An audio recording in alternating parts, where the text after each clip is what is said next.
A private jet stalled on a quiet runway just minutes before takeoff.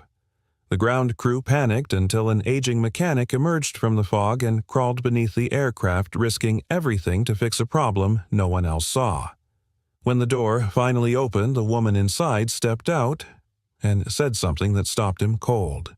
Before we dive into this unforgettable story of fate, kindness, and second chances, make sure to subscribe if you love emotional, heartwarming stories that just might change the way you see the world. Let's begin. A mechanic saved a stalled plane on the runway. The woman inside said, "I've been looking for you." The early spring sky over Willow Ridge Regional Airport was bruised with fog and low clouds. Wind swept the flat expanse like a hand brushing dust off a tabletop, and the thin gray light made everything look older than it was.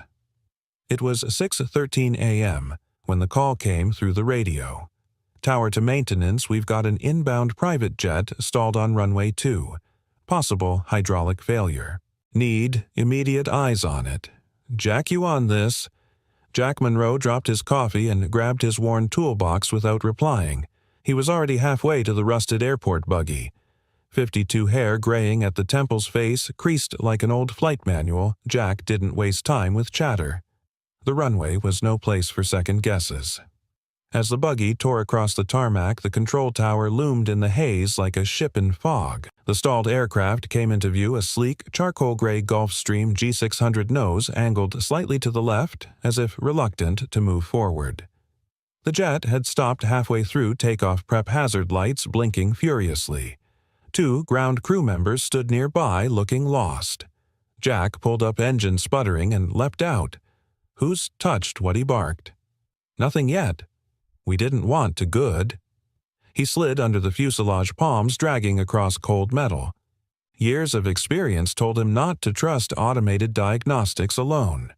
A situation like this could go from inconvenient to catastrophic in seconds, especially with a fuel-heavy jet and unpredictable weather. Then he saw it. A ruptured hydraulic line was leaking onto a junction valve near the rear gear assembly. A hairline split, but under pressure, it could have locked the landing gear mid-flight. One bump on takeoff and the plane could have skidded off like a rock on a frozen lake. Need a flare nut wrench and a copper patch. "Now," Jack shouted. The younger mechanic scrambled to the buggy, nearly tripping. Jack stayed, crouched hands, steady movements, calm but swift. His breath fogged under the belly of the plane. It reminded him of another time, another mistake. But there was no room for memory now. As the parts arrived, he worked fast, clamped the line, cleaned the joint, patched the valve. The temporary fix would hold just long enough to taxi the plane safely off the runway. "Tell the tower they can clear her in 30 seconds, he said, wiping his hands. "But she's not flying today." The younger crew member stared. "That's it. You just saved a Gulfstream from—" "I didn't save the plane," Jack muttered. "I bought time." Just then the cabin door hissed open. From the sleek interior stepped a woman, mid-40s tall, graceful, wrapped in a camel-colored trench coat despite the chill. Her dark auburn hair was clipped neatly, her heels inappropriate for tarmac, but she walked toward Jack with purpose, as if the runway were a red carpet only she could see. Jack tipped his cap out of habit, about to turn away. But then she spoke. "Wait, are you Jack Monroe?" He froze. Her voice wasn't surprised, it was certain. Her eyes, a deep storm gray, scanned his face like a long-lost photograph come to life. "Yeah," he said slowly, unsure. "That's me." The wind tugged at her coat. The sounds of the airport fell away like a muted reel. She stepped closer, barely a breath away. "I've been looking for you." Jack blinked, searching her face. "Do I know you?" She smiled, but it trembled. "You don't remember, but you changed everything." He stared, silent. "You fixed a van in the snow. You gave me your coat. You told me I was going to be okay when nobody else did." The memory hit him not in words but in sensation, bitter cold. A coughing engine, a teenage girl shivering in the back seat, blood sugar crashing him, kneeling beside the wheel with frostbitten hands. A long time ago. Another life. I never even knew your name, she said softly, until today. Jack looked away, unsure what to say to a ghost that had returned with breath and tears. I'm sorry, he said finally. I didn't think it mattered. It did, she whispered. It still does. Behind them, the jet's engine gave a low whine. The air smelled of oil rain and something like fate. I'm Elena, she said. Elena Whitmore. Jack stiffened. That name, the founder of the Whitmore Foundation. He'd seen it on the news. The face a little younger, a little glossier. A philanthropist. A millionaire. A woman who'd disappeared for 2 years, then returned with more fire than before. And now she was standing in front of him, thanking him for a kindness he'd almost forgotten. Why are you really here? Jack asked. Elena looked him straight in the eyes. Because I need your help again. But this time, not for me. He didn't know what that meant. He only knew one thing: something had shifted. The kind of shift that didn't happen on runways or under engines but inside a man's bones. He didn't believe in miracles, but sometimes he believed in echoes. And this one had just landed. The diner was the kind that hadn't changed since the 70s, all chrome faded red booths and the faint scent of burned coffee lingering no matter how many times they scrubbed the griddle.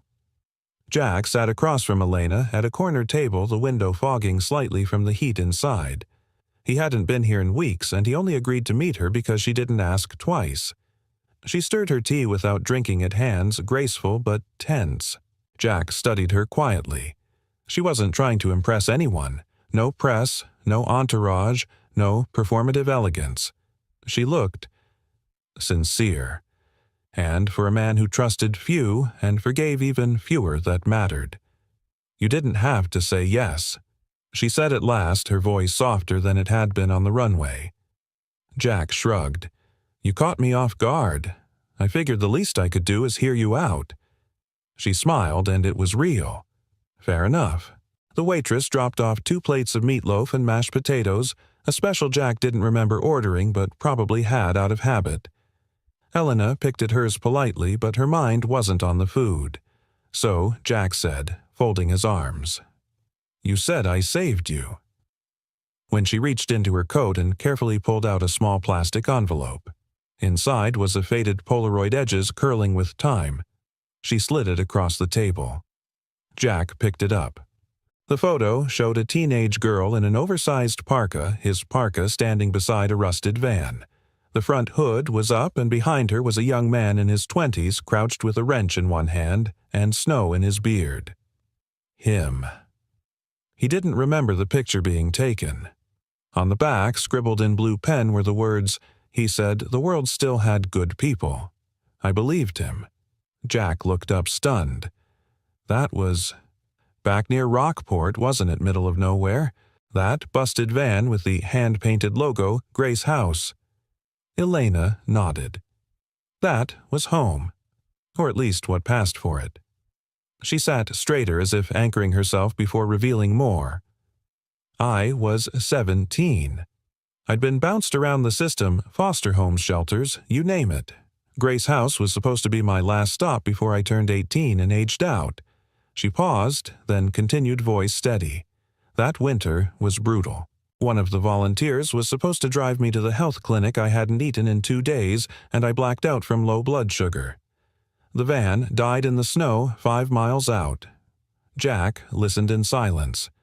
Everyone passed us by, she said, lips tight, except one beat-up pickup truck that pulled over. You jumped out, didn't even ask who we were, just said, pop the hood. He remembered now, vaguely, a scared girl in the back seat, pale, curled under a threadbare blanket. Her lips were blue. You fixed the van, handed the guy $20 for gas, gave me your coat, and told me to hang in there. Then you just disappeared. Jack leaned back, stunned. You remembered all that. She nodded. I held on to that moment like a lifeline. I kept that photo in every bag I carried, college jobs, even boardrooms. Not because I thought I'd find you, but because I needed to remember that good people exist. Jack exhaled slowly. It was strange. The kindness he'd all but forgotten had grown into something massive inside her. A moment to him. A foundation to her. "You didn't have to come find me," he said quietly. "But I did," she replied, "because that night gave me a reason to believe, and now I want to give others that same reason." He frowned. "What do you mean?" She pulled out a tablet, swiped through some files, then turned it toward him. A video began playing young men and women in navy jumpsuits welding, hammering, learning mechanical repair in a large, brightly lit space. At the end, a teenager, maybe 16, looked into the camera and said, "No one ever gave me a shot before. This place changed everything." "It's called the Lift Project," Elena explained. "We take kids who've aged out of the system or have criminal records and teach them trades, real practical skills. We give them a chance when the world won't." Jack watched the footage silently, something shifting behind his eyes. "We're opening a new facility here," she said, "and I want you to be part of it." He blinked. "You want me to what?" "Be our lead mechanical advisor, design the program, train the kids, be the guy who gave me my second chance for someone else." Jack looked at her as if she'd just handed him a grenade. He'd spent years avoiding entanglements, refusing to let himself believe he had anything left to offer anyone. But now... "I'm not a teacher," he said finally. "You don't have to be. Just be who you are. Show up. That's more than most ever do." He shook his head, slowly overwhelmed. "Why me?" She smiled, not out of flattery, but truth. "Because I looked for you for 20 years. And because if you could save me when I was no one, imagine what you could do now." Jack stared at the photo again. A man in the snow, a van, a girl who looked like she'd given up. He hadn't done anything extraordinary. He'd just stopped, reached out, acted like she mattered. And now she was here living proof that kindness echoes even if you forget the sound of your own voice. He didn't answer her that night. But for the first time in years, Jack Monroe walked out of the diner not feeling alone, but like the first domino in something much bigger than himself had just begun to fall. The next morning, Jack was back in his garage, his sanctuary. It smelled like motor oil and damp concrete, and sunlight filtered in through the half-open bay door in stripes. Tools hung on the wall like soldiers in formation, and the old radio in the corner mumbled out blues guitar barely loud enough to fill the space. He worked with focus, tuning the carburetor on a 1986 Bronco for a guy named Pete, who ran the local bait shop. It was the kind of job he could do with his eyes closed, the kind he preferred predictable, mechanical, not human. But even with the wrench in his hand, his mind drifted. Elena Whitmore. He didn't need the internet to know who she was. He remembered seeing her on the local news a few years back, smiling beside a line of kids in blue uniforms. Back then, he'd thought someone's doing something right. He hadn't realized she was the same girl from that snow-drifted night, or that she'd carried him of all people in her memory like some sort of talisman. Now, she wanted him involved. Not just as a name on a plaque, but in the thick of it, building something that mattered. "I'm not that guy." Jack muttered to no one. He tightened the last bolt and wiped his hands. Just then, a knock echoed against the metal door. Elena stood there, trench coat gone, replaced by jeans and a zip-up fleece, her hair pulled back. She looked more like a neighbor than a philanthropist. "Hope I'm not interrupting," she said with a soft smile. Jack gave her a look. "This is technically trespassing." She smirked. "Technically, I brought coffee." "Does that earn me 5 minutes?" Jack hesitated, then stepped aside. "Only if it's black." She handed him a tall paper cup. "1 cream, no sugar. It's how you took it at the diner. I guessed it wasn't a first-time order." Jack raised an eyebrow but said nothing. They sat on 2 overturned buckets near the Bronco, the kind of makeshift setup that always said more about a man than his words. "This is nice," she said, looking around. "Quiet. I built it to be. That sounds lonely." "Lonely isn't always bad." There was a pause. Then Elena said, "You've done this a long time, haven't you?" Jack nodded. "Worked for commercial aviation in Detroit. Quit about a decade ago." Why, he took a sip. The coffee was decent. Life got noisy. I needed something I could fix with my hands. He didn't elaborate. He didn't need to. Elena sensed it the way someone who's been through their own storms can recognize the weight others carry. I know you think I came here just to say thanks, she said gently, but that's only part of it. Jack watched her guarded but curious. There are kids out there. Jack brilliant, capable, and one bad break away from disappearing into the system. Most people don't see them. Or worse, they pretend not to. I've met a few, Jack said. They come around here sometimes, ask if I need help. Most just want to feel useful. Exactly, she said, eyes lighting up. That's where you come in? Not as a symbol, as a mentor. A man who knows what it means to be overlooked and still get up and do the work anyway. Jack let out a breath. I'm no role model. Neither was the man who stopped in the snow. He just showed up. That was enough. Silence settled between them.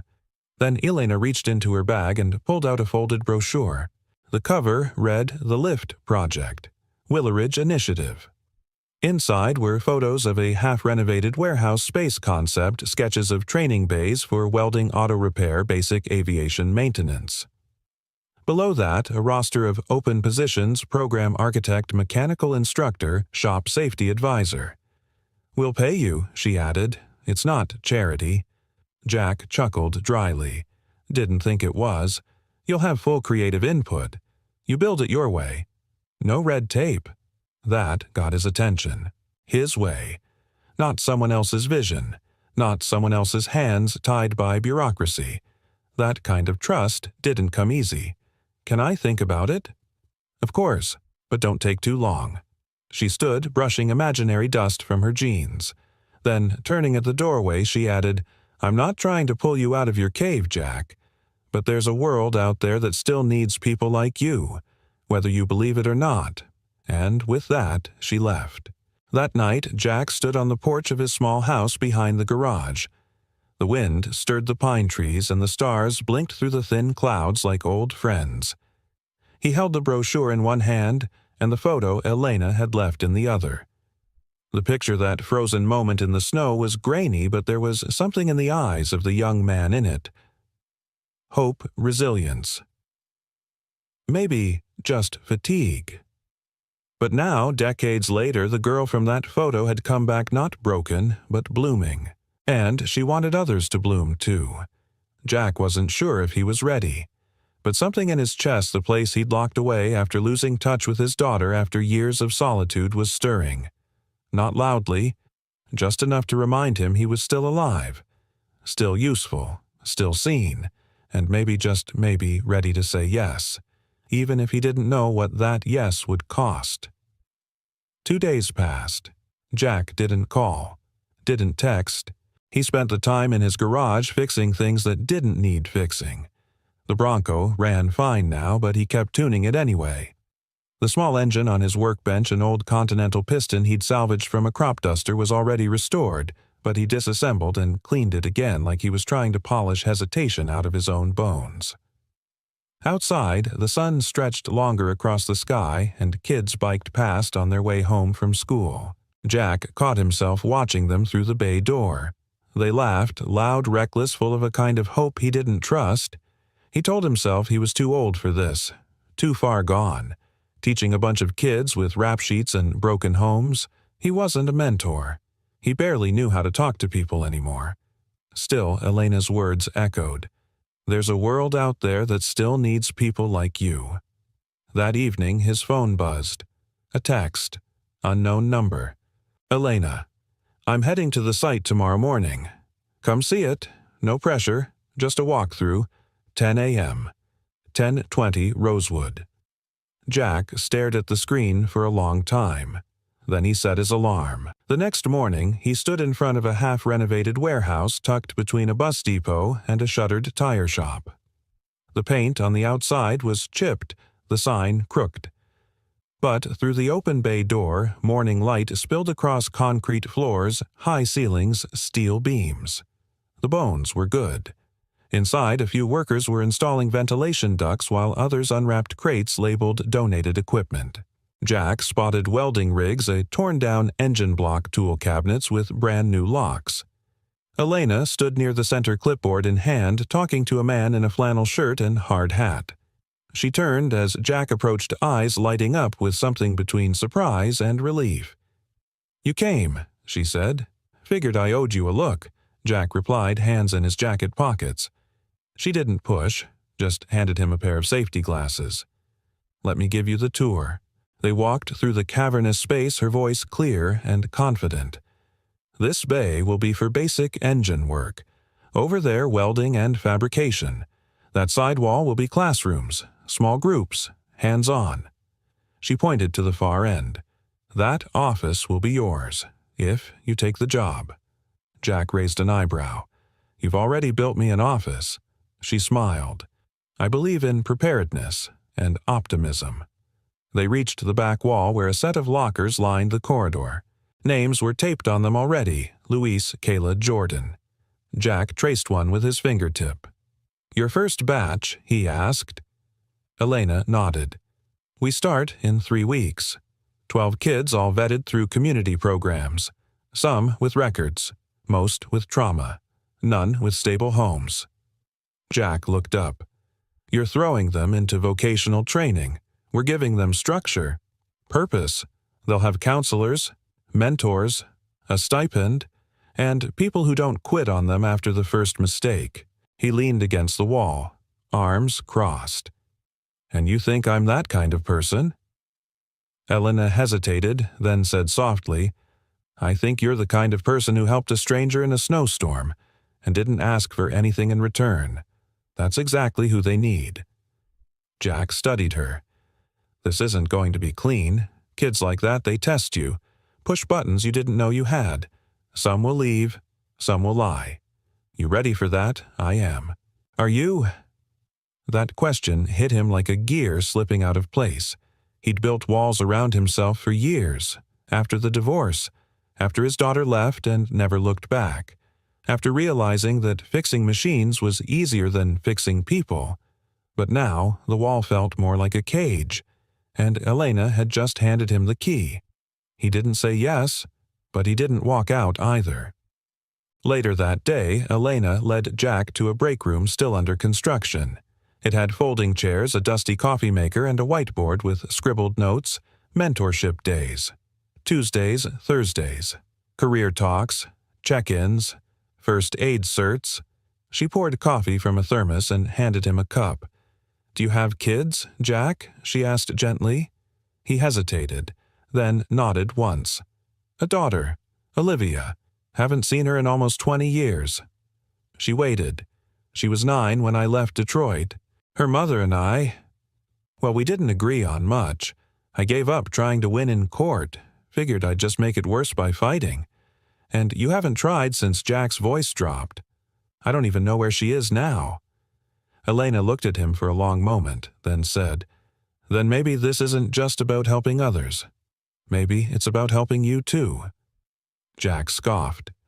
"You think teaching some kids will make up for missing my own no? I think showing up for them might remind you how much you still have to give." She stood, collected her things, and left him alone with the quiet. That evening, Jack returned to the site. He brought no tools, no application, just himself.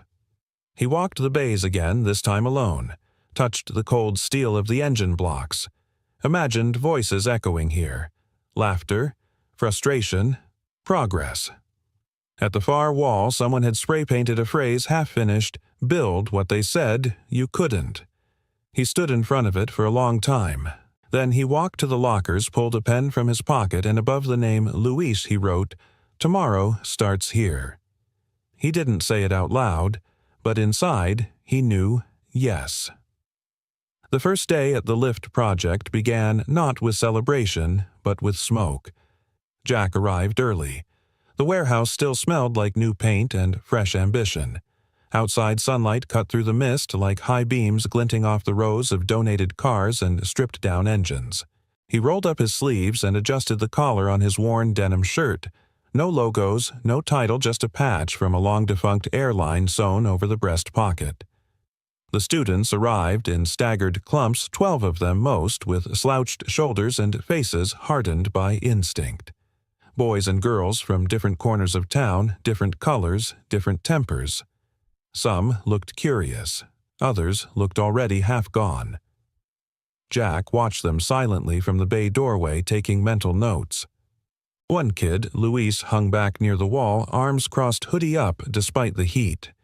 His eyes darted like someone used to watching exits. Elena greeted the group from center floor, her voice calm but clear. "This space is yours now.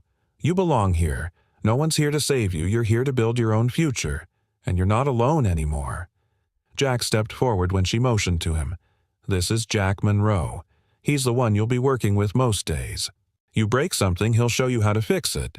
You fix something, he'll show you how to make it better." Jack eyed the group, expression unreadable. Then he simply said, "Show up, stay sharp, ask questions. That's all I need from you. No grand speech, just what mattered." 3 hours later, the shop floor buzzed with life. Wrenches clinked, engines coughed. The overhead fans turned slow and steady.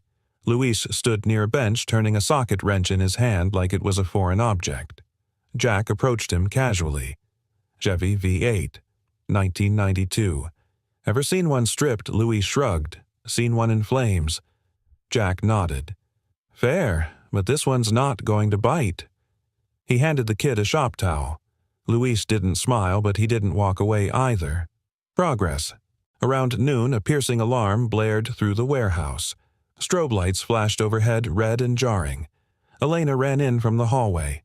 "It's the scheduled fire drill," she said, raising her voice. "Everyone to the south exit now." Jack waved his arm. "Let's go. Leave tools, move fast, single file." The students shuffled toward the exit, a few, laughing, a few, rolling their eyes. But Luis froze. He stood in place, rigid, as if the sound had paralyzed him. Jack noticed immediately and turned back. "Luis." The kid's eyes were wide, breath shallow. He was trembling. "Luis," Jack said firmly, stepping close. "It's a drill, not a real fire. You're safe. Can you hear me?" Luis's mouth opened, but no sound came out. His hand clutched the work table, knuckles white. Flashback. Jack knew the signs. Panic. Trauma triggered by the alarm, the noise, the chaos. He didn't touch him. Didn't shout. Just knelt slightly to eye level. "You're not where you were. You're here. Right now. Look around. Steel engines, nothing's burning. You're not alone." Luis's breath hitched. "Feel the floor under you. Solid concrete. That's what's real. This isn't then. It's now." Slowly, the panic receded from Luis's face. He nodded once, then followed Jack toward the exit, breathing hard but steady. Outside, the others stood in small circles, making jokes and kicking gravel. Elena saw Jack and Luis emerge and walked over. "Everything okay?" Jack nodded. He stayed. Luis shot him a quick glance, eyes dark with something like gratitude he didn't know how to express. Later in the break room, Elena handed Jack a bottle of water. "That could have gone very differently," she said quietly. Jack unscrewed the cap, leaned against the counter. "Kid's been through something. You could see it all over him. Most of them have. Some hide it better. You handled that well." Jack looked down at his hands, calloused, oil-stained too, used to metal and wires. He never thought they'd be used to steady a scared kid without touching a single bolt. "I didn't do much. You saw him. That's more than most adults ever did." She hesitated, then added, "You know, the first few months I was in the system, I flinched every time a door slammed. Took a year before I could sit with my back to a room." Jack looked at her. "You seem pretty steady now." She smiled. "I am. But only because someone once said 5 words that changed everything." "What were they?" "You're not broken. Just bruised." Jack absorbed that. It landed somewhere deeper than he expected. That night, Jack sat at his kitchen table with the lights dimmed and a notebook open. On the page were scribbled names: Luis Jordan, Kayla Tanya, the kids in the program. Next to each name, he jotted notes. Not just skills, but who sat alone at lunch, who made others laugh, who asked for extra tools, and who didn't speak at all. He didn't know if he'd make a difference. But today, he'd kept a kid from spiraling. Tomorrow, maybe he'd teach one how to rebuild a transmission, one bolt at a time, and just maybe somewhere between sockets and spark plugs they'd rebuild something even more important, a sense of self. Because today, a wall cracked. Not just Luis's, his own. The next week settled into a rhythm Jack hadn't felt in years and hadn't realized he missed. Mornings began with the rumble of garage doors rolling up, the clatter of wrenches, the buzz of grinders. The kids trickled in early sometimes, tired, sometimes irritable, always carrying more weight than tools. But Jack met them where they were, not with pep talks but with presence. He taught them to listen to machines. And in return they began slowly to listen to themselves. But on Thursday, just as Jack was cataloging a set of donated carburetors, Elena knocked lightly on the frame of his office door, holding something in her hand. "Got a minute?" Jack looked up, nodding. "Sure." She stepped in wearing her usual practical jeans and rolled sleeves, but her expression held a gravity he hadn't seen before. "I've been holding on to this," she said, offering a worn envelope. "It's yours, or at least, it was meant to be." Jack frowned, taking it gently. The paper had yellowed at the edges, the ink faded to a soft brown. His name was scribbled in shaky handwriting, Jack Monroe. No address, no return label. He turned it over. Unsealed. "Where did you get this?" "I wrote it. Years ago. After I tracked you down to Detroit." Jack blinked. "You tracked me down." "I tried," she said softly. "After I graduated, after I built the first version of the lift project, I felt this need to close the circle. To thank you properly. I wanted to tell you how much that one act had meant." She paused. "I found someone who knew your name. A woman. She said you were gone, that it was better not to stir the past." Jack's stomach turned cold. He didn't ask who the woman was. He already knew. His ex-wife had always been good at locking doors once they were shut. "So I wrote that letter anyway. But I had nowhere to send it." Jack unfolded the single sheet inside. The handwriting was unmistakably younger, more earnest. "Dear Jack, you probably don't remember me, but I remember you. You stopped your truck in the snow when no one else would. You fixed a van. You gave me your coat. And for the first time I felt like someone thought I mattered. I don't know if you ever wondered what became of that girl in the back seat, but she made it. She got out. She made something of herself, because you helped her believe she could. If you're reading this, it means I found you, and I just wanted to say, thank you. You saved more than an engine that night. You saved me." Elena Jack's eyes didn't blur easily. He'd trained them not to, but halfway through that letter he had to fold it shut. "I didn't think it would matter," he said hoarsely. "Back then it was just instinct. Help the girl, fix the van, get back on the road. But it mattered to me." Elena sat across from him, elbows resting gently on the desk. "You said something once, that you're not a teacher, that you're not someone who inspires." She tilted her head. "But this place, these kids, they wouldn't be here if you hadn't pulled over on a snow-covered road 29 years ago." Jack shook his head slowly.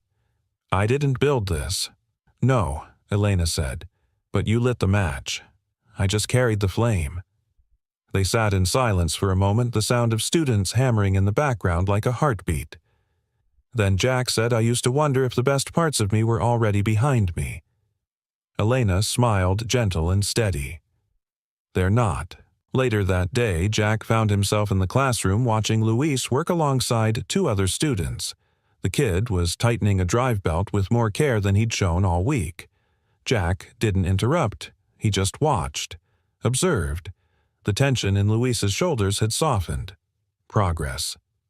Across the bay, Jordan, a wiry, sharp-eyed girl who rarely spoke, called out from the engine hoist.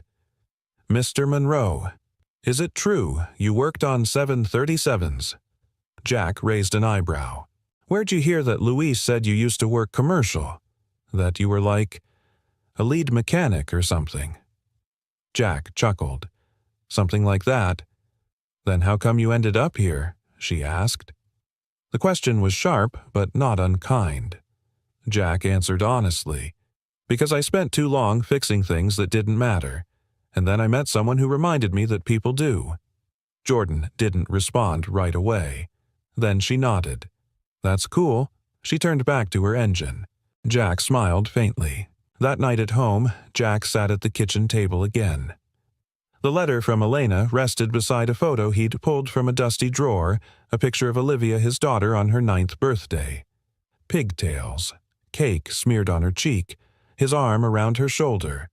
He hadn't thought about her in a long time without pain, but now it came with something new, a question. Does she remember me? Does she wonder where I am? Jack took out a clean envelope. For the first time in years, he began writing not because he had to, but because he wanted to. Back at the lift project the next morning, Jack pinned Elena's letter to the inside wall of his office behind a laminated sign that read, "One act of kindness can echo for decades." He didn't need to display it publicly, but he wanted to remember. Because sometimes the things you think are lost are just waiting for the right person to find them again. The following weekend, Jack stood at the edge of the hospital parking lot, engine still running, fingers gripping the wheel tighter than they should. The old GMC truck idled beside a white-striped curb marked "Emergency Drop-Off Only," but Jack wasn't here for any emergencies unless you counted the one pounding in his chest. He'd driven nearly 2 hours to get here, not because he had to, because he couldn't not anymore. In his back pocket was a note folded 3 times, worn along the crease with a name and a hospital unit number, Olivia Monroe. RN Cardiac ICU, 4th floor. His daughter. He hadn't spoken her name aloud in nearly 20 years. The information had come from Elena, gently, quietly, after she followed a thread from a nursing award photo Olivia had appeared in online. She hadn't pushed. She simply said, "She's not far," and then handed him the name, the address, the choice. Now he was here. And frozen. Jack stepped out of the truck eventually. The sun had climbed high, casting sharp shadows across the lot, but the wind had a lingering chill, the kind that always reminded him of things unfinished. Inside the lobby was modern, sterile, but not cold. A volunteer offered to direct him, but he shook his head and took the elevator alone. 4th floor. He stepped out into the hallway and found himself facing a nurse's station bustling with quiet urgency. He scanned the space. 2 nurses passed him, then a third blonde, mid-20s, maybe early 30s, clipboard in hand, listening to a colleague. Jack's breath caught. She was taller than he remembered, her face leaner, more defined. But the tilt of her head, the way her brow furrowed as she listened, that was all her mother. Her eyes, though, those were his. Olivia. He didn't move. He didn't speak. He just watched. And then he turned around and walked away. That night, Jack sat on the porch steps of his house, the sky glowing violet as dusk fell. He held a mug of coffee he hadn't touched in 10 minutes. Elena's voice played on repeat in his head. You don't have to fix it all at once, but you have to stop pretending it doesn't matter. She was right, and wrong. It mattered. But maybe that was what scared him most. He was still holding the photo of Olivia as a child, the one with her birthday cake and chocolate frosting across her chin. He remembered how she'd laughed when he pretended to be a robot and sang the birthday song in a mechanical voice. He remembered how tight she hugged him. And then the divorce, the custody battles, the long goodbye that wasn't said out loud, just signed into paper. He wondered if she remembered the last time she saw him. He wondered if she remembered at all. Jack stood, walked into the house, and sat at the small desk in his den. He turned on the lamp and pulled out a legal pad. He began to write. The next day at the lift project, Jack moved through the shop like a man with purpose. He was mid-demonstration with Kayla and Jordan, teaching them how to calibrate a torque wrench when Elena entered the bay with a visitor badge clipped to her blouse. She caught his eye and with a small nod motioned toward the break room. Jack excused himself and followed her in. Elena didn't speak right away. She closed the door behind her, then turned with an unreadable expression. "I hope it's okay I came unannounced." "Of course, you're always welcome here." She stepped forward, studying his face. "You went, didn't you?" Jack looked down, then nodded. "I saw her. From a distance. Did she see you?" "No." "Why not?" Jack exhaled slowly. "Because I was afraid the only thing she'd recognize was the part of me that left." Elena stepped closer. "Jack, she's a nurse, a caregiver, a woman who chose to help people for a living. That doesn't happen in a vacuum." Jack said nothing. She reached into her bag and held out a small envelope. Then led her to side. "What's this? I mailed your letter. I kept a copy, in case you didn't." Jack stared at the envelope, his name in his daughter's handwriting this time. Dad, and something stirred so deeply inside him it felt like grief and hope tangled into one. "You didn't have to do that, I know," she said. "But you've spent long enough being afraid of what you might find. I thought maybe it was time to let yourself be found." That afternoon, Jack went back to the classroom. Luis was at the back bench tinkering with a brake caliper, more focused than usual. Kayla was helping a younger student adjust their lift jack. He watched them with quiet pride. These kids didn't know his whole story, but they didn't have to. They saw him now, present, dependable, real. The rest would come if and when it needed to. Later that evening, Jack opened the envelope. Inside was a folded page, short, simple. Olivia's handwriting. "Dad, I don't know what to say. I didn't expect this. I've thought about you more than I ever admitted to anyone. I was angry for a long time, then sad, then numb. But I'm not any of those things now. I'm curious. Would you, maybe, like to meet for coffee? I'm free next Thursday morning." Olivia Jack folded the letter carefully and placed it on the table. Then he exhaled, long, slow, steady. It wasn't forgiveness. Not yet. But it was a door. And this time he didn't plan to walk away. Rain had been teasing Willowridge all afternoon, long stretches of heavy clouds and a stubborn drizzle that smeared the windows of the lift project's training bays. Jack had always loved the smell of rain on hot concrete. It reminded him of airfields of motion and pause at once. But today it reminded him of something else, fragility. He glanced up from the open hood of a '98 Camry and listened. The students were quieter than usual, the way people get when storms are near, when thunder hums low like a warning in the gut. At the far end of the shop, Luis was wiping down a spark plug tray. He'd come early. Again. Jack had noticed a change in him these past few days, subtle but steady. He asked more questions, checked torque settings twice, even stayed late to sweep up once. Trust, Jack knew, never landed all at once. It came in pieces. He didn't mention it. He just let the boy work. The thunder broke shortly before 3 p.m. A sharp, cracking sound followed by a growl that rolled through the tin roof like a distant engine misfiring. Elena appeared at the doorway, umbrella dripping clipboard under her arm.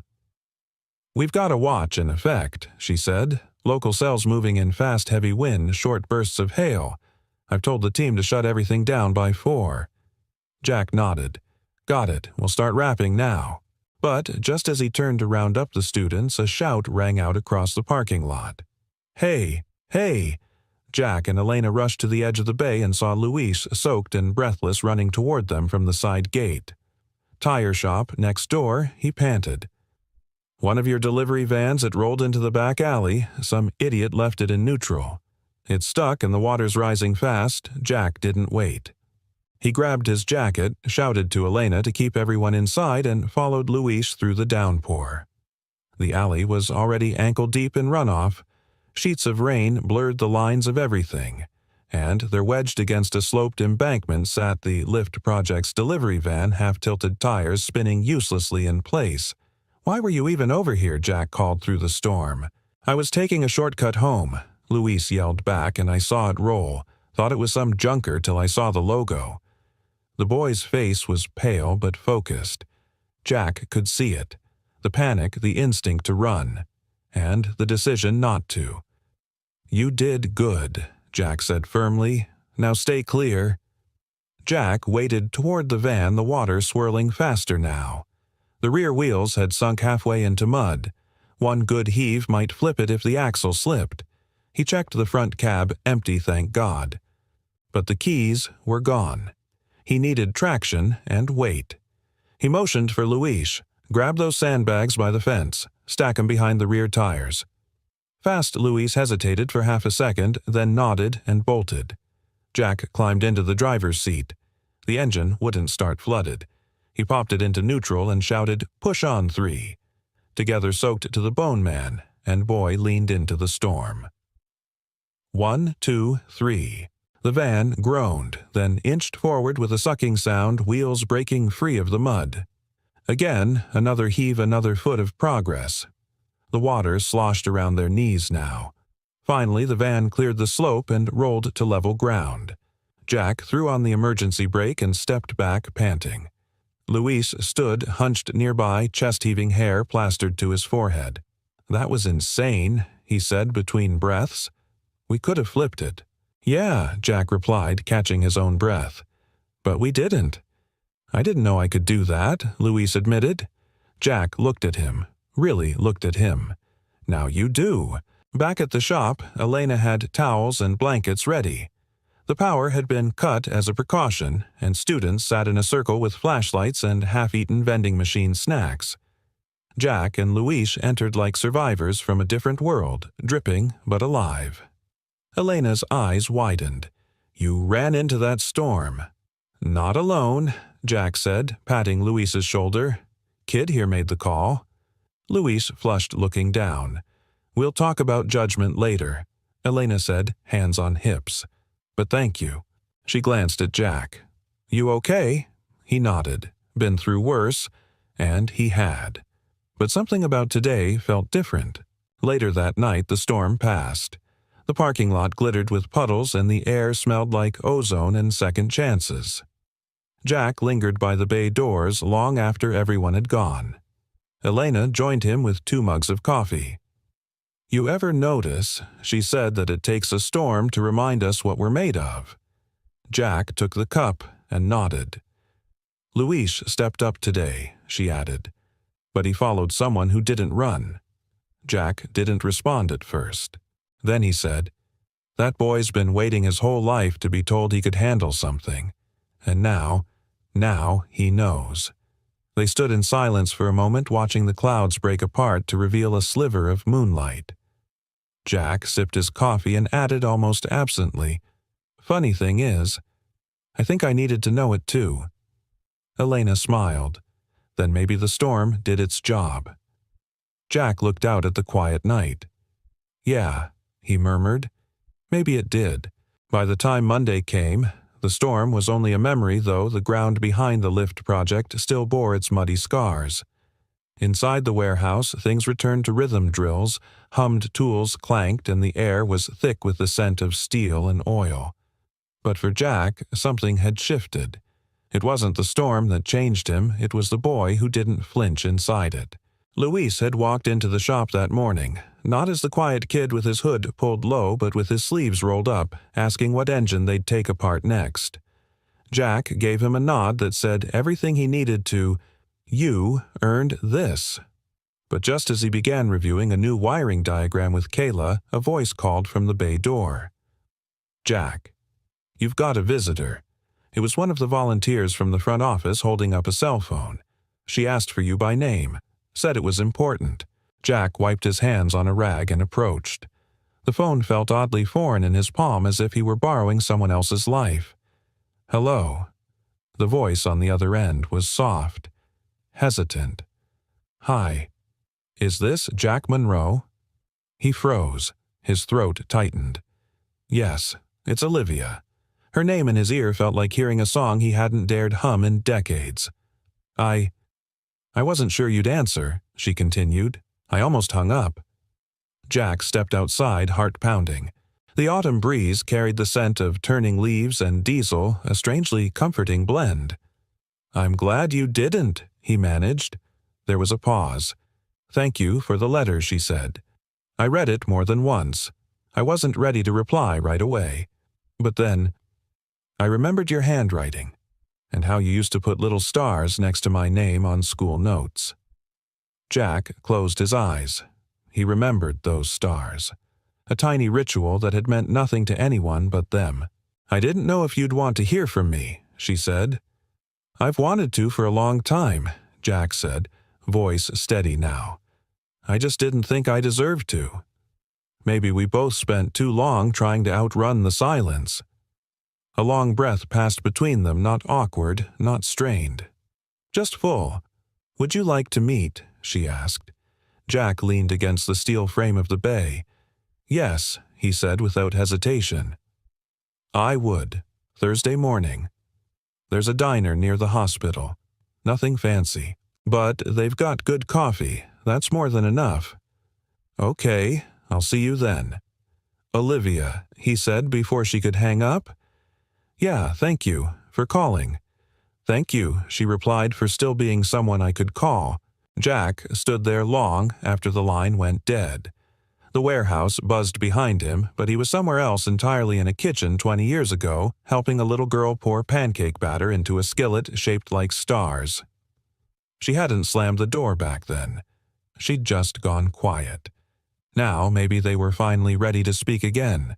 That evening, Elena found Jack in the staff break room staring out the window with a half-drunk cup of coffee. You look like you just got back from somewhere far, she said, sliding into the seat across from him. Maybe I did. He told her about the call, about the diner, about how Olivia still remembered his stars. Elena smiled. You're walking into something good, Jack. He didn't answer right away. Then I'm scared. Not of seeing her, but of realizing how much time I've missed. Then don't miss what's left. She reached into her bag and pulled out a small object wrapped in a napkin. I've been holding this for a moment like now. Inside was a key brass worn engraved with Unit B, Tool Room. It's the only room we haven't finished. I wanted you to decide what goes in there. It's yours. Jack turned the key over in his palm. Why me? Because this whole place runs on what you've given Skill Steadiness presents. She paused. And maybe because I know what it's like to hope someone shows up. And what it means when they do. Jack looked at her, really looked at her, and saw not just the woman who had once been the girl in the snow, but someone who had made showing up her entire life's mission. Thank you, he said simply. For what? For reminding me who I still am. Later that night, back home, Jack sat at his kitchen table, the room dim, except for the small desk lamp beside him. He took a worn envelope from a drawer, Elena's first letter, and laid it beside Olivia's. 2 lives, 2 women. One he had saved without knowing. One he had lost and now had the chance to find again. Both had brought him back to himself. Outside, the wind moved through the trees like a voice, gentle, insistent. And Jack, for the first time in years, felt ready to listen. Thursday came with the kind of crisp, clear morning that made everything feel sharper, colors, more vivid air, more honest. Jack stood outside the little diner Olivia had chosen, hands shoved deep into the pockets of his flannel jacket heart, thudding like an overworked engine. He'd been here for 10 minutes, maybe 15, long enough to consider walking away twice. Then the door chimed. Olivia stepped out. She wore navy scrubs beneath a pea coat, her ID badge clipped at her hip. Her hair was tied back loosely, but her face, her eyes carried the same quiet intensity she had as a child. Jack froze. So did she. For one long breath, they just stood there, 2 people on the edge of something fragile. Then she smiled. You came, she said. Jack cleared his throat. So did you. They sat near the window, sunlight spilling across the formica table like something sacred. Neither rushed. They talked. About safe things at first, her job at the hospital, the night shifts, the stubborn patients. Jack shared a little about the lift project, the kids, the tools, the muddy alley with the runaway van. Then came the silence, and the questions buried beneath it. Why didn't you come back? Olivia asked, finally not accusing, just asking. Jack looked down at his coffee. Because I thought I'd only make it worse. Your mom didn't want me around. And I I didn't think I had the right to fight anymore." She nodded slowly. "I waited a long time, Dad. At first I thought maybe you'd just show up at school one day. Then later, I figured, maybe you forgot." "I never forgot," Jack said, voice low. "Not one day." He reached into his coat and pulled out the folded photo, the one of her at age 9, chocolate frosting on her cheeks. He placed it gently on the table between them. "I carried this with me through everything. I just didn't know how to carry it to you." Olivia looked at the picture for a long time. Then she looked at him. "I think I wanted you to be perfect for a long time. But now I just want you to be here." Jack felt something release inside him, a valve, maybe, or a lifetime of pressure bleeding off quietly. "I can do that," he said, "if you'll have me." She nodded. "I'd like that." 2 weeks later, the Lift Project's main auditorium buzzed with energy. The grand opening had finally arrived. Community leaders, donors, parents, and students all gathered beneath the tall industrial lights strung with soft, warm bulbs. Folding chairs lined the center space facing a makeshift stage made from reclaimed wood. Jack had been roped into wearing a button-down shirt, clean jeans, and against his preference shoes that didn't have oil stains. Elena stood at the podium, composed but radiant. "This building," she said into the mic, "was once just concrete and echo. Now it's a space for rebuilding not just engines or careers, but lives." She glanced toward Jack in the front row. "And there's someone here who understands that better than anyone." Jack shifted in his seat, uncomfortable but moved. "This man fixed my van when I was a lost kid. Gave me his coat. Never asked for thanks. He forgot the moment I never did. Because that one act gave me the idea that people, no matter how broken they seem, can still show up for others." The audience quieted. Today, he doesn't just fix machines. He helps young people fix what they thought couldn't be repaired in their hands and in their hearts. She stepped aside. "Please welcome Jack Monroe." Applause filled the room like thunder. Jack walked slowly to the mic, rubbing the back of his neck. He hated speeches. But somehow, this didn't feel like one. It felt like standing in the middle of something real, a moment made from threads woven long before he realized he'd been sewing anything. "I don't do well with microphones," he began. "I prefer carburetors and torque wrenches. But I know what it means to feel like you're too far gone to start over.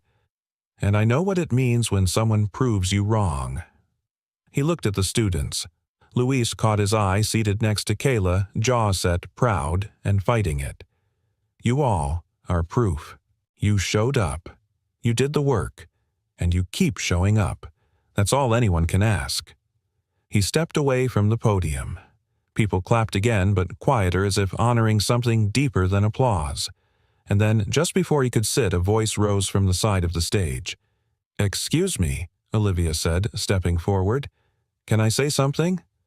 She wore a navy blouse and simple slacks, her hospital ID still clipped to her hip. Jack's eyes widened. She took the mic with a smile that carried both courage and trembling. "I didn't come here today to speak. I came to listen. But then I realized I needed to say something I've never had the chance to." She turned toward Jack. "You didn't just save one girl all those years ago. You saved 2. The room stilled. Me and her. The one in the snow. And I want you to know I'm proud to be your daughter." Jack didn't move. Couldn't. Tears burned behind his eyes as the applause rose again, but softer, reverent, the kind reserved for homecomings. Olivia stepped off the stage, walked toward him, and wrapped her arms around his chest like she had when she was a child. Only this time he held on longer. That night, after everyone had gone, Jack stood in the bay alone. Lights dimmed the place quiet again. Elena joined him, a soft smile on her face. "Well," she said, "that was one hell of a moment." Jack nodded, eyes still damp. "I didn't know what to say when she came up there." "You didn't have to. She said it all." They stood in silence for a while. Then Jack said, "You know, I used to think redemption was for other people, the ones who didn't mess things up beyond repair. Elena placed a hand gently on his arm. And now I think maybe all it takes is showing up. She smiled. Told you so. And for once, Jack didn't argue. 2 weeks after the auditorium ceremony, the sound of compressed air tools and laughter filled the bays of the lift project like a living pulse. The walls, once echo chambers of concrete and uncertainty, now held memories not just of engines fixed or welding sparks, but of moments. Moments of trust built. Moments of walls lowered. Moments of people young and old coming back to themselves. Jack moved through the shop like a man who'd always belonged there, though it had taken him half a lifetime to arrive. He didn't bark instructions the way some instructors did. He showed, he guided, and sometimes he just stood nearby, hands folded, letting the kids figure things out on their own. Luis was the first to complete the entry-level certification program. The moment was marked not by speeches or banners, but with a simple moment at Jack's workbench. Jack handed the boy a small silver socket wrench, new gleaming. "Your first real one," he said. "Not a loaner. It's yours now." Luis looked at it unsure. "I don't have to give it back." Jack shook his head. "You earned it. Just one rule. What's that? You help someone else earn theirs." Luis didn't say anything, but his grip on the wrench tightened and he nodded, sharp, determined. Jack saw the promise behind it. At the far end of the garage, Kayla was guiding a new recruit, a wiry 15-year-old named Marcus, through the disassembly of a lawnmower engine. Jack watched quietly. A few months ago, Kayla barely made eye contact. Now she taught with quiet confidence, adjusting Marcus's grip and pointing out torque specs without hesitation. This, more than any trophy, was what the lift project had always meant to be. Jack spent his afternoons helping the students convert an old storage room into a communal space. It was dusty and cramped, but the kids insisted it could be more. So they painted the walls a warm sand color. They built benches from scrap wood and brought in books, a second-hand mini-fridge, and even a used coffee machine donated by a retired mechanic down the road. They named it the Pit Stop, a place to recharge. One afternoon, Jack hung a corkboard on the back wall. On it, he pinned photos. A snapshot of Luis beside the delivery van he helped recover. Jordan welding her first clean seam. A group picture from the grand opening, Jack standing beside Olivia, both laughing mid-sentence. Elena walked in as he was pinning one more photo of the original crew with Day 1 scrawled on the bottom corner. "It's starting to look like a real history wall," she said. Jack nodded. "It is." She stepped closer, tilting her head toward the final photo. "You thinking about what comes next?" He paused. "Actually, yeah." She raised an eyebrow. "Tell me." Jack gestured around the space. "I've been thinking about setting up a peer mentorship structure. Let the older students lead shop sessions. Give them the floor." Elena's eyes brightened. "That's exactly what I hoped would happen. Also, thinking about expanding, we've got more applications than space." She laughed. "You're starting to sound like a founder." Jack smirked. "Let's not get ahead of ourselves." "Too late," she said, handing him a sealed envelope. He opened it. Inside was a printed letter on Lift Project letterhead. It read, "We hereby appoint Jack Monroe as lead program developer, Mechanical Division, with full authority to shape and expand the curriculum in accordance with our mission to empower underserved youth with skills, confidence, and second chances." Jack blinked, then looked up at her. "You serious? Dead serious? I thought you already made me that. You were acting like one. Now it's official." He swallowed the emotion rising in his throat. "I don't have a fancy degree, Elena. I don't have letters after my name. You've got something better, a lifetime of lessons no classroom can teach. And a room full of kids who'd follow you anywhere." Jack ran a hand through his hair. "Guess I better get used to making speeches." "Nah," she said with a grin. "Just keep doing what you've been doing, showing up." That weekend, Olivia returned for another visit. She brought homemade cornbread and a set of personalized shop aprons she'd had embroidered for the crew. Jack took her on a full tour this time, not as a visitor, but as someone introducing her to his world. She met Louise Kayla Jordan. She even helped Marcus patch up a busted chain on a bicycle someone had donated. The kids loved her, and Jack could tell Olivia lit up around them. Later that evening, as father and daughter sat on the back porch of Jack's house, she said quietly, "I didn't know how to picture you all those years. But now I see it." Jack turned to her. "See what you weren't gone. You were just waiting for the right place to be found again." Jack didn't speak. He just reached out and took her hand, and they sat like that as the stars emerged above the pines, soft, steady, silent. The next morning at the shop, Jack arrived early. He entered the tool room, the last room in the entire warehouse that still smelled like dust and rust. He placed a small plaque on the inside of the door. It read, "The rebuild room, for the pieces we thought we'd lost. For the hands that keep trying. For those who believe it's never too late." He stepped back, looked around the empty room, and smiled. Tomorrow the kids would start turning it into a machine lab. Today, it was just a quiet space full of potential. And for Jack Monroe, that was everything he needed to believe in what came next. The autumn air had turned crisp, the kind that made you pull your jacket a little tighter and breathe a little deeper. At Willowridge Regional Airport, the runway stretched long and quiet beneath a golden morning sky. It looked almost exactly the same as it had months ago, still gray, surrounded by pine trees on all sides. But everything was different now. Jack stood near the edge of the tarmac with Louise and Jordan by his side, both in Navy shop coats embroidered with Lift Project, Apprentice Crew. Between them sat a gleaming piece of equipment on a trailer, a fully restored Continental aircraft engine, vintage compact once forgotten in a salvage yard now running like new. "Not bad for a team of rookies," Jack said, patting the engine's cowling with pride. Louise grinned. "Not bad for a guy who used to say, 'I don't teach.'" Jack chuckled. Yeah.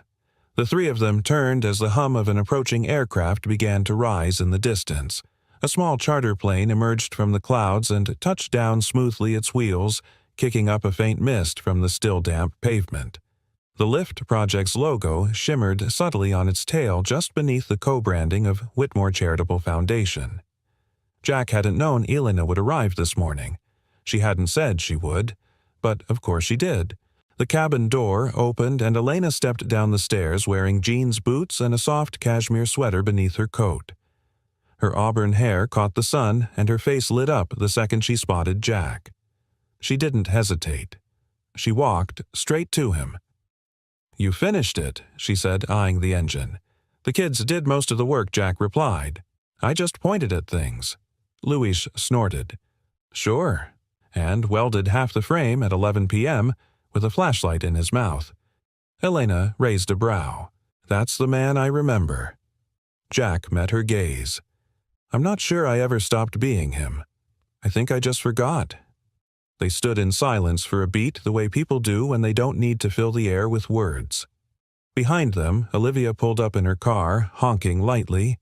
She waved from the window, a to-go tray of coffees in hand.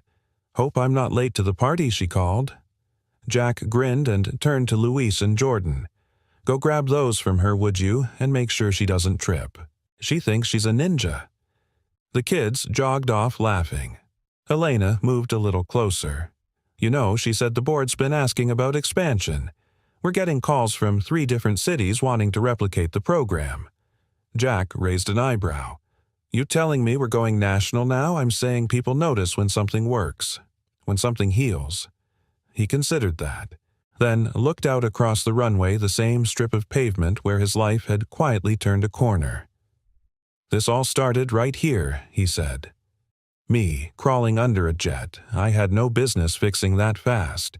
You, stepping out like you knew me from another lifetime." Elena's voice was soft. "I did.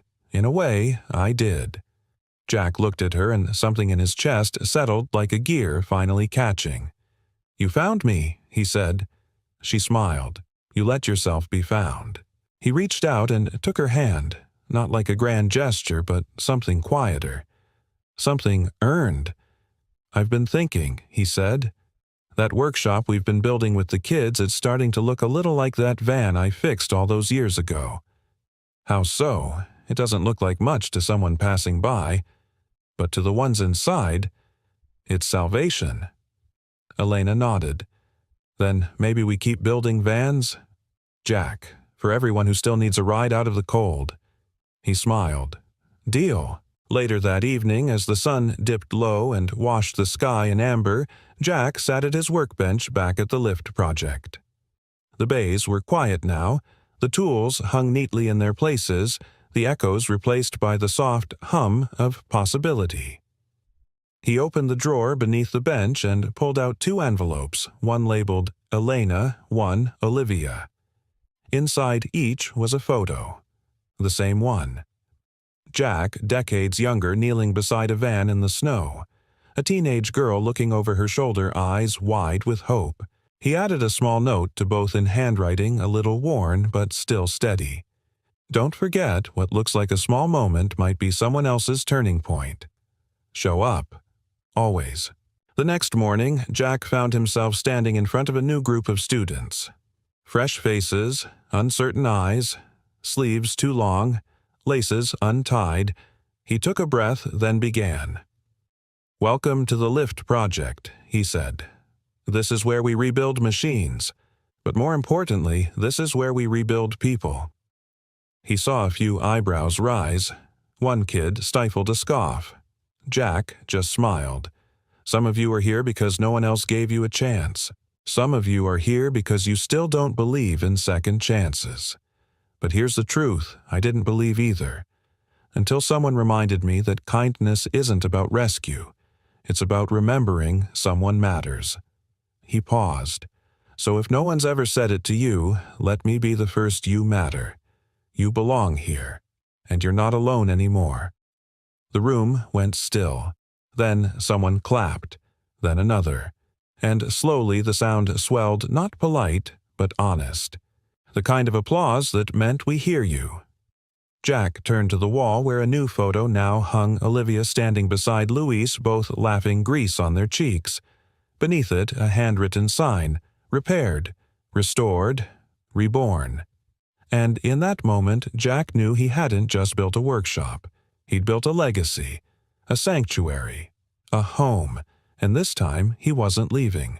Not ever again. We'd love to know where are you watching from. Drop your city or country in the comments below and tell us what part of the story touched you the most. If you haven't already, don't forget to subscribe so you won't miss any of our future heartwarming stories. Thank you for watching and for being part of this community that believes in kindness, second chances, and the quiet power of showing up.